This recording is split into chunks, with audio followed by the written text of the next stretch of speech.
Okay, let's unpack this. There's a critical situation unfolding in Nepal, literally right now.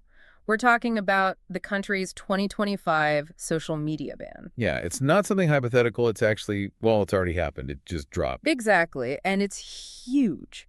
Blocking major platforms, Facebook, X, Instagram, WhatsApp, I mean, the list goes on and on. It really does. It's a massive, immediate shift. Mm. Affects how people connect, how Yeah. businesses run. And how tourists experience Nepal, which is, a top destination for so many. Definitely. So our guide through all this complexity today is David Ways. He's a very well-known Nepal guidebook author. Right, and he just published an article on his site, www.thelongestwayhome.com. Hmm. Really vital on-the-ground stuff. Absolutely. So our mission here in this deep dive is basically to give you the shortcut, help you understand what's really going on, why it's happening. How it impacts you, maybe if you're traveling there, or even if you're just interested in, digital freedom globally. And maybe even some practical ways to navigate these new rules. What's really striking, I think, is just how sudden and broad this whole digital shift is in Nepal. Yeah. It's more than just like a local policy change. Mhm. It connects to these bigger global trends in digital regulation. But it's got its own unique Nepalese flavor, let's say. Mm. And as we dig in, you'll see it goes way beyond just social media access. There are these deeper legal things, economic currents, societal issues bubbling up. Right. So let's get into those specifics then. What exactly happened and when? Okay, so the ban officially kicked in on September 5th, 2025. Just days ago. Exactly. And Nepal enforced a block on, get this, 26 social media and communication platforms. Right. Basically, any that hadn't registered properly within the country. 26? Wow. So we're talking. Everything. Facebook, Instagram, YouTube, WhatsApp, X, Yeah. Twitter Messenger, LinkedIn, Reddit, Snapchat, Signal. Signal too. Yeah. Pinterest, Tumblr, WeChat, Line, KakaoTalk, Emo, Skype, Discord, Vibe, Tango, Hike, Bigo Live, Like, Flickr, MeetMe, Periscope. It's basically the entire internet communication landscape for most people. Pretty much. Yeah. A complete overhaul. It's not a minor tweak. But interestingly, you said some platforms are still working. A few, yeah. Huh. TikTok, Viber, Nimbuzz, WeTalk, and Papa Live. They apparently complied with the new registration rules. Okay. And we're hearing Telegram and Global Diary are, in the process of registering. Yeah. So maybe they'll come back online soon. Maybe. So what's the legal basis for all this? Why now? Well, stepping back, the legal foundation, on paper at least, seems pretty clear. It comes from a Ministry of Communications directive, the Social Media Directives 2080, which is from 2023. Okay, so it's been in the works. Sort of. And then it was backed up by a Supreme Court ruling on August 17th, 2025. Right. The government's official line is, coping cybercrime, misinformation, hate speech, standard reasons given globally often. Sure. And these directives, they require platforms to register, appoint a local contact person, renew a license every 3 years, and, this is key, follow specific content moderation rules. They even initially demanded an office in Nepal. An actual physical office for Right. companies like Meta or X. Yeah. Though David Way's reporting suggests there might be, let's say, less overt motives too. Like what? Well, there's been this underlying buzz about advertising tax revenue. Nepal wanting a cut, Ah, okay. Money. potentially. Yeah. The authorities pushed for the tax thing and the office requirement initially, but then, kind of surprisingly, they seemed to soften their stance a bit. Said companies just needed to complete the paperwork. That sounds inconsistent. It does. Oh. And it's led to some skepticism, about how well the authorities really get the internet, and maybe if this is just step one towards tighter controls later. So what triggered the ban right now? It all came down to a deadline. They issued a 7-day registration notice on August 27th that expired, big platforms hadn't complied, and boom, the ban was implemented on September 5th. Okay. So let's pivot. For our listeners, the big question. What does this mean if you're planning a trip to Nepal? Or if you're there right now? Yeah, this is where it gets really practical and potentially quite tricky. Social media is just fundamental to travel these days, isn't it? Absolutely. Think about just the basic trip planning challenges. People use Facebook groups, Messenger, WhatsApp all the time to coordinate with trekking agencies, check flight details, or just, tell family they've arrived safely. All that just got way harder. Significantly harder. Yeah. Then there are the communication barriers. Yeah. WhatsApp, especially, with its encryption. Right. People use that for guides, emergencies. Exactly. Especially in remote places like Upper Mustang or Everest Base Camp, or contacting your embassy if something goes wrong. With that blocked, You're pushed to expensive international calls, or maybe these less secure, unverified platforms. That raises real safety concerns, doesn't it? Especially out trekking. It really does. And beyond the practicalities, there's this idea of reduced destination appeal. Nepal thrives on those incredible photos people share on Instagram and Facebook. Yeah, it's free marketing. Huge marketing. If that visibility drops, especially during peak seasons, it could actually deter some tourists. So what can tourists actually do about this? Are there workarounds? Okay, so this brings us to the crucial point. And David Weiss covers this really well in his article. The primary workaround, right now anyway, is a VPN, a virtual private network. VPN. Okay, most people have probably heard of them. How do they work in this context? Basically, a VPN encrypts your internet traffic. It hides what you're doing online, and it routes your connection through a server located outside Nepal. Ah, so it looks like you're browsing from, say, India or somewhere else. Exactly, which lets you bypass the local block. Right, but how do you use one safely? Are there risks? Definitely need to be careful. David Weiss lays out some key steps.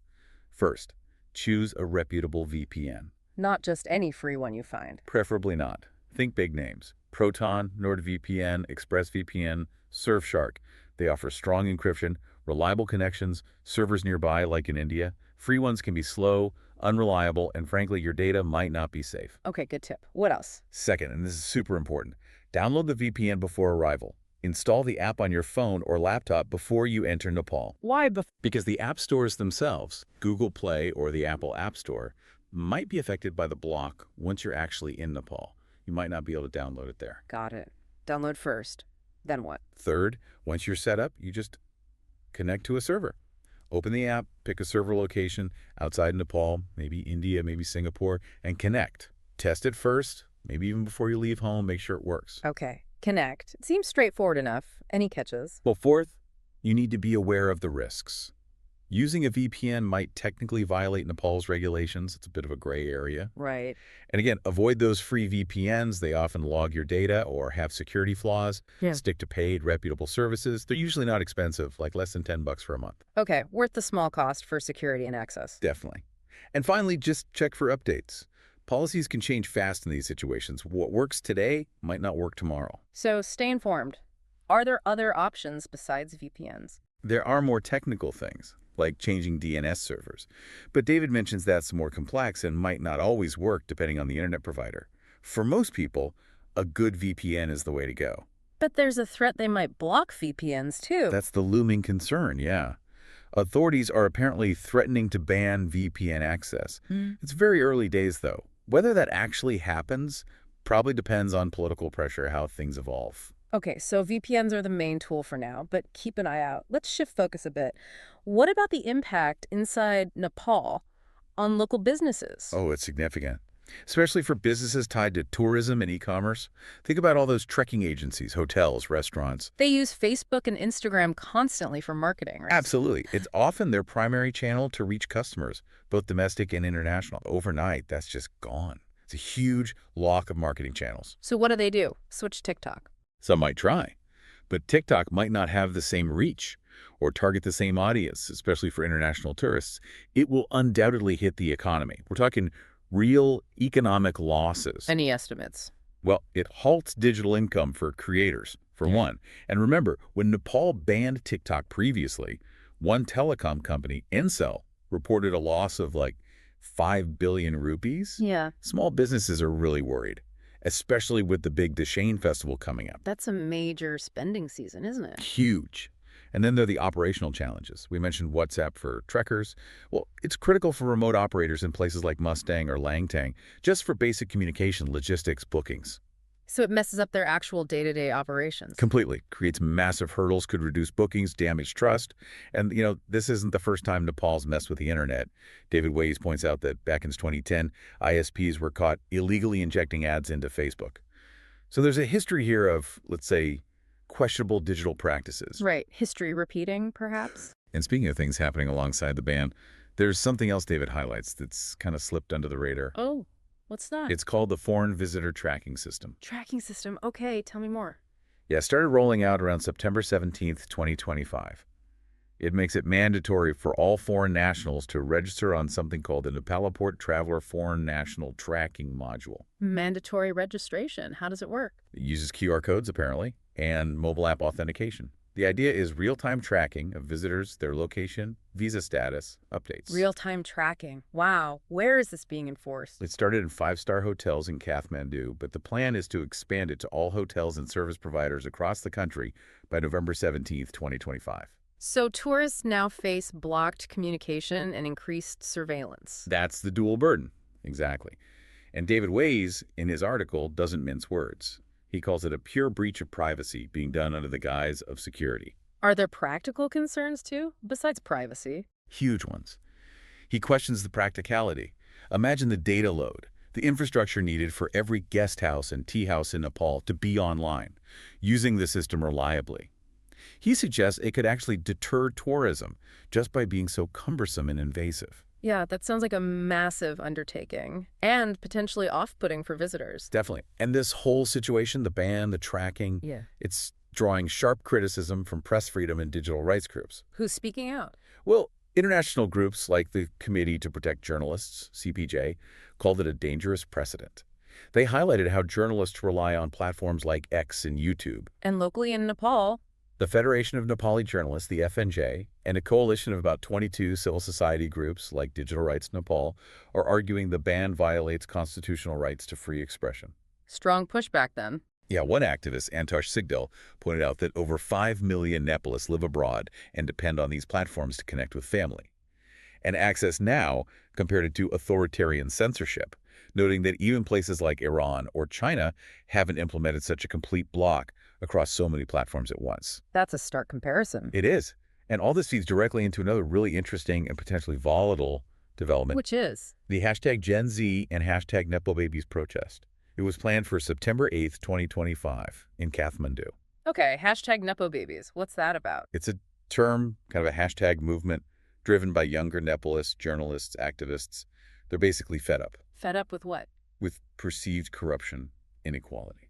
Specifically, the wealthy children of politicians or connected business figures, the Nepo babies, who are seen flaunting lavish lifestyles, maybe getting away with things. Well, ordinary life can be a struggle for many. Ah, okay. So it's about broader societal issues, corruption, inequality. Exactly. But this protest, which was already brewing, now strongly incorporates anger over the social media ban. They see it as another example of control, of the establishment protecting itself. Right, the ban becomes a symbol? Precisely. Ramhari Karki, who's president of the FNJ Lalpur branch, was quoted saying, "This isn't regulation, it's an attempt to take complete control." It really shows how the ban is hitting these existing societal fault lines. Okay, crucial point here, though. You mentioned a warning. Yes, absolutely crucial for any listeners who might be in Nepal or thinking of going. Authorities explicitly warned that non-Nepalese should not attend this protest. Why not? Threats of arrest for interfering in domestic political issues. So really important advice. Observe, be aware, but do not participate if you are not Nepali. Understood. Okay, so looking ahead then, what's the immediate future look like? Will the platforms just register? That's the big question.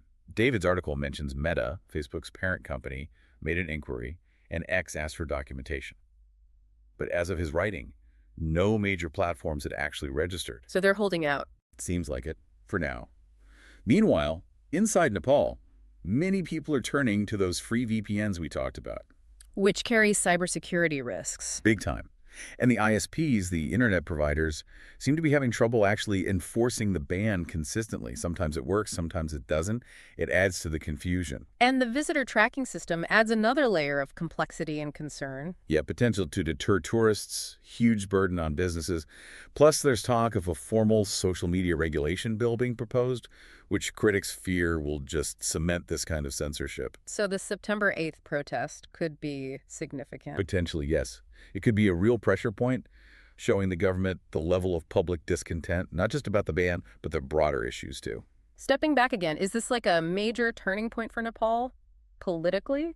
It's hard to say definitively if it's the tipping point, but, if these protests gain momentum, it could definitely signal that future elections might not favor the traditional political establishment. Are there alternative figures gaining traction? People are watching figures like Kathmandu's mayor, Balendra Shah, He's publicly disapproved of the ban. He's popular with younger people. Some are even murmuring about the former king as an alternative, believe it or Oh, not. wow. Okay. What's clear is that this ban, combined with the hashtag Nepo babies anger, is really, as David puts it, tearing open Nepal's societal fault lines in a way that hasn't happened for quite some time.